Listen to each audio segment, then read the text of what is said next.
നമുക്കെല്ലാവർക്കും വളരെ കോമൺ ആയിട്ട് അറിയുന്ന അല്ലെങ്കിൽ കേൾക്കുന്ന ഒരു ടേമാണ് സ്ട്രെസ്സ്, ആങ്സൈറ്റി അല്ലെങ്കിൽ ടെൻഷൻ എന്നൊക്കെ പറയുന്നത് അല്ലേ? എന്താണ് ശരിക്കും ആങ്സൈറ്റി എന്ന് പറഞ്ഞു കഴിഞ്ഞാൽ? ആൻറ്റിസിപ്പേറ്റഡ് ആയിട്ടുള്ള വെറീനെയാണ് നമ്മൾ ആങ്സൈറ്റി എന്ന് പറയുന്നത്. ലോകത്ത് ഓരോ വർഷവും 20% ആൾക്കാർക്കാണ് ആങ്സൈറ്റി ഡിസോർഡർ ഡയഗ്നോസ് ചെയ്യപ്പെടുന്നത്. എന്നാൽ ഈ ആങ്സൈറ്റി ഡിസോർഡർ പല പല ഏരിയാസിലായിട്ട് നമുക്ക് ഡിഫറൻഷ്യേറ്റ് ചെയ്യാവുന്നതാണ്. ഈ ആങ്സൈറ്റി എന്ന് പറഞ്ഞു കഴിഞ്ഞാൽ നമുക്ക് എന്തിനോടും ഉണ്ടാകുന്ന ഒരു പേടീനെയാണ് ആങ്സൈറ്റി എന്ന് പറയുന്നത്. എന്നാൽ ആങ്സൈറ്റി തന്നെ വ്യത്യസ്ത തരങ്ങളിലുണ്ട്. അതിൽ നമ്മൾ വളരെ കോമൺ ആയിട്ട് കേൾക്കുന്ന ഒരു ആങ്സൈറ്റിയാണ് ജനറലൈസ്ഡ് ആങ്സൈറ്റി ഡിസോർഡർ, അല്ലെങ്കിൽ നമ്മൾ GAD എന്നൊക്കെ പറയും. ഹായ്, എൻ്റെ പേര് അഞ്ജന KS. ഞാൻ അബ്സല്യൂട്ട് മൈൻഡ് കോഴിക്കോട് കൺസൾട്ടൻറ്റ് സൈക്കോളജിസ്റ്റായിട്ട് വർക്ക് ചെയ്യുകയാണ്. എന്താണ് GAD എന്ന് ചോദിച്ചു കഴിഞ്ഞാൽ, നമ്മൾ എല്ലാത്തിനോടും അമിതമായിട്ട് കാണിക്കുന്ന ഈ ഒരു പേടീനെയാണ് GAD എന്ന് പറയുന്നത്.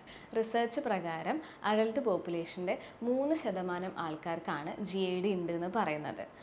പുരുഷന്മാരെ അപേക്ഷിച്ച് സ്ത്രീകളിലാണ് ഈ GAD കൂടുതലായിട്ട് നമ്മൾ കാണപ്പെടുന്നത്. ഒരാൾക്ക് GAD ഉണ്ടെന്ന് നമ്മൾ ക്ലിനിക്കലി പറയണമെങ്കിൽ അതിന് കുറച്ച് ക്രൈറ്റീരിയാസ് മീറ്റ് ചെയ്യേണ്ടതായിട്ടുണ്ട്. അതെന്തൊക്കെയാണെന്ന് വെച്ച് കഴിഞ്ഞാൽ, GAD ഉള്ള ആൾക്കാർക്ക് പൊതുവേ എന്തിനോടും എല്ലാത്തിനോടും ഈ പറഞ്ഞ പോലെ തന്നെ ഒരു ടെൻഷൻ എപ്പോഴും ഡെവലപ്പ് ആവും.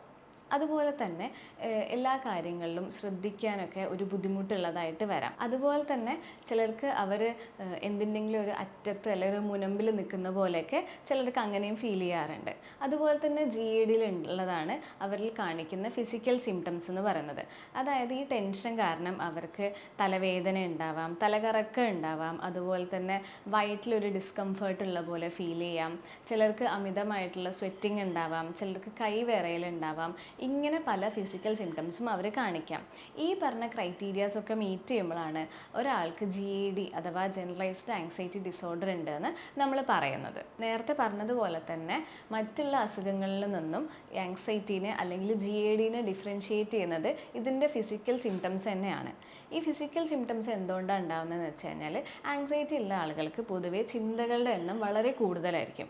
ഈ ചിന്തകൾ കൂടുന്നതുകൊണ്ടാണ് അത് പിന്നെ ഫിസിക്കൽ സിംറ്റംസ് ആയിട്ട് റെസ്പോണ്ട് ചെയ്യുന്നത് അല്ലെങ്കിൽ റിയാക്ട് ചെയ്യുന്നത്. GAD ഉള്ള ആളുകൾക്ക് ഉണ്ടാകുന്ന ഫിസിക്കൽ സിംറ്റംസ് എന്തൊക്കെയാണെന്ന് വെച്ച് കഴിഞ്ഞാൽ, കോമൺ ആയിട്ട് കാണുന്ന കാര്യങ്ങൾ തലവേദനയാണ്. ഈ കൂടുതലുള്ള ഈ ഒരു ചിന്ത കാരണം തലവേദനയും അതുപോലെ തന്നെ തലകറക്കമൊക്കെ അവർക്ക് ഉണ്ടാവാറുണ്ട്. കൂടാതെ വയറ്റിലൊരു ഡിസ്കംഫർട്ട്, ചിലർക്ക് നോസിയ ഉണ്ടാവാം, ചിലർക്ക് ആങ്സൈറ്റി ഒക്കെ വരുന്ന സമയത്ത് അവർക്ക് വൊമിറ്റിംഗ് ഒക്കെ ചില ആൾക്കാർക്ക് ഉണ്ടാവാറുണ്ട്.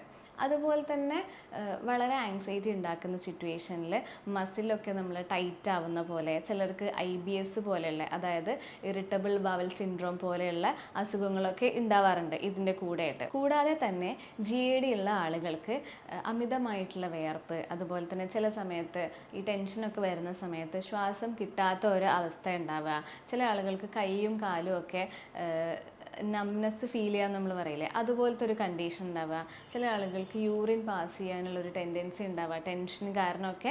ഇങ്ങനെ പല പല ഫിസിക്കൽ സിംറ്റംസ് ആണ് GAD അല്ലെങ്കിൽ ആങ്സൈറ്റി ഉള്ള ആളുകൾക്ക് കാണപ്പെടുന്നത്. ഇത്രയും ഫിസിക്കൽ ഉള്ളതുകൊണ്ട് തന്നെ GAD ആണെങ്കിലും ആങ്സൈറ്റി ആണെങ്കിലും മനുഷ്യന്മാരിൽ വളരെ ബുദ്ധിമുട്ടുണ്ടാക്കുന്ന ഒരു കണ്ടീഷൻ തന്നെയാണ്. മേൽ പറഞ്ഞ ബുദ്ധിമുട്ടുകളൊക്കെ എക്സ്പീരിയൻസ് ചെയ്യുന്ന സമയത്ത് നമ്മുടെ ബോഡി തന്നെ ഇതിനൊരു റെസ്പോൺസ് ഉണ്ടാക്കുന്നതിനാണ് നമ്മൾ ഫൈറ്റ് ഓർ ഫ്ലൈറ്റ് റെസ്പോൺസ് അല്ലെങ്കിൽ സ്ട്രെസ് റെസ്പോൺസ് എന്നൊക്കെ പറയുന്നത്. അതായത് ഇപ്പം ഒരാൾ അയാളെ ട്രിഗർ ചെയ്യുന്ന സിറ്റുവേഷൻ അത് ത്രെട്ടനിങ് അല്ലെങ്കിൽ കൂടെ നമ്മുടെ ബോഡി അതിനോട് റിയാക്ട് ചെയ്യും. അതിനാണ് നമ്മൾ ഈ ഫൈറ്റ് ഓർ ഫ്ലൈറ്റ് റെസ്പോൺസ് എന്ന് പറയുന്നത്.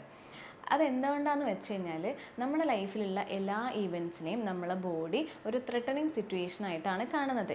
ഇങ്ങനെ ത്രെട്ടനിങ് സിറ്റുവേഷൻ ആയിട്ട് കാണുന്ന സമയത്ത് നമ്മുടെ ബോഡി ഇതിനോട് റിയാക്ട് ചെയ്യും.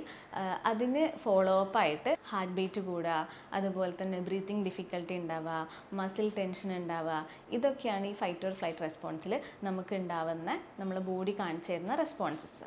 ഇങ്ങനെയാണ് GAD അല്ലെങ്കിൽ ആങ്സൈറ്റി ഒക്കെ ഉള്ള ആളുകളിൽ ഈ ഒരു ഫൈറ്റ് ഓർ ഫ്ലൈറ്റ് റെസ്പോൺസ് ഉണ്ടാവുന്നത്. ഇത്രയൊക്കെ ബുദ്ധിമുട്ടുള്ളൊരു കണ്ടീഷനാണ് GAD ആങ്സൈറ്റി എങ്കിൽ പോലും നമുക്ക് ഹാൻഡിൽ ചെയ്യാൻ പറ്റുന്നൊരു കണ്ടീഷൻ തന്നെയാണത്. ഇപ്പം DSM-5 പ്രകാരം നമുക്ക് ഇതിൻ്റെ ഒരു പ്രിവാലൻസ് നോക്കുകയാണെങ്കിൽ ലൈഫ് ടൈമിൽ പറയുമ്പോൾ ഒരു 3.7%, 12 മാസത്തെ കണക്ക് പറയുമ്പോൾ ഒരു 1.8%, ഒരു 30 ദിവസത്തിൻ്റെ ഉള്ളിലാണെങ്കിൽ ഒരു 0.8% ആണ് ഇതിൻ്റെ ഒരു പ്രിവാലൻസ് വരുന്നത്. അതായത് മൊത്തത്തിൽ പറയുന്ന സമയത്ത് ലോകത്തൊരു 3.7 ആൾക്കാർ ഏതെങ്കിലും ഒരു സമയത്ത് GAD എക്സ്പീരിയൻസ് ചെയ്യുന്നുണ്ട് എന്നാണ് പറയുന്നത്. നേരത്തെ പറഞ്ഞതുപോലെ തന്നെ GAD ആണെങ്കിലും ആങ്സൈറ്റി ആണെങ്കിലും നമ്മൾ പറഞ്ഞു അത് നമുക്ക് മാനേജ് ചെയ്യാൻ പറ്റുന്ന ഒരു കണ്ടീഷനാണെന്ന്. എങ്ങനെയൊക്കെ മാനേജ് ചെയ്യാമെന്ന് ചോദിച്ചു കഴിഞ്ഞാൽ നമുക്ക് സൈക്കോ തെറാപ്പിയും യൂസ് ചെയ്യാം, അതുപോലെ തന്നെ മെഡിസിൻസും യൂസ് ചെയ്യാം. ഇതിൻ്റെ ഒരു ഇൻറ്റൻസിറ്റി, ഈ സിംറ്റംസിൻ്റെ ഇൻറ്റൻസിറ്റിക്ക് അനുസരിച്ചാണ് നമ്മൾ സൈക്കോ തെറാപ്പി ആണോ അല്ലെങ്കിൽ മെഡിസിൻ ആണോ യൂസ് ചെയ്യേണ്ടതെന്ന് തീരുമാനിക്കുന്നത്. മൈൽഡ് രീതിയിലൊക്കെയാണ് സിംറ്റംസ് കാണിക്കുന്നതെങ്കിൽ ചിലപ്പോൾ നമ്മൾ എന്താണ് സൈക്കോ തെറാപ്പി മാത്രം യൂസ് ചെയ്താൽ മതിയാവും. അതിൽ മോഡറേറ്റ് ആൻഡ് സിവിയർ എത്തുന്ന സമയത്താണ് ചില കണ്ടീഷൻസിൽ നമ്മൾ മെഡിസിനും അതിൻ്റെ കൂടെ സൈക്കോ തെറാപ്പിയും കൂടി കൊണ്ടുപോകുന്നത്. GADയിലൊക്കെ നമ്മൾ കോമൺ ആയിട്ട് യൂസ് ചെയ്യുന്ന തെറാപ്പി എന്ന് പറഞ്ഞു കഴിഞ്ഞാൽ കോഗ്നിറ്റീവ് ബിഹേവിയർ തെറാപ്പി തന്നെയാണ്, അതായത് CBT. അതിൻ്റെ കൂടെ നമ്മൾ റിലാക്സേഷൻ ടെക്നിക്കും മൈൻഡ്ഫുൾനെസ്സും എല്ലാം ഉൾപ്പെടുത്തിയിട്ടായിരിക്കും തെറാപ്പി മുന്നോട്ട് കൊണ്ടുപോകുന്നുണ്ടാവുക. ഇതുപോലത്തെ ബുദ്ധിമുട്ടുകളോ അല്ലെങ്കിൽ സിംറ്റംസോ നിങ്ങളോ അല്ലെങ്കിൽ നിങ്ങൾ അറിയുന്ന ആരെങ്കിലും ഒക്കെ ഫേസ് ചെയ്യുകയാണെങ്കിൽ നമ്മൾ മടി കൂടാതെ എത്രയും പെട്ടെന്ന് ഹെൽപ്പ് എടുക്കുക എന്നുള്ളതാണ്. നമ്മൾ ഫിസിക്കൽ ഹെൽത്തിന് കൊടുക്കുന്ന അതേ ഇമ്പോർട്ടൻസ് തന്നെ നമ്മൾ നമ്മളെ മെൻ്റൽ ഹെൽത്തിനും കൊടുക്കേണ്ടതാണ്. ഇത്രയും പറഞ്ഞ കാര്യങ്ങളിൽ എന്തെങ്കിലും സംശയങ്ങളൊക്കെ ഉണ്ടെങ്കിൽ നിങ്ങൾക്ക് താഴെ കാണുന്ന നമ്പറിൽ കോൺടാക്റ്റ് ചെയ്യാവുന്നതാണ്. Thank you.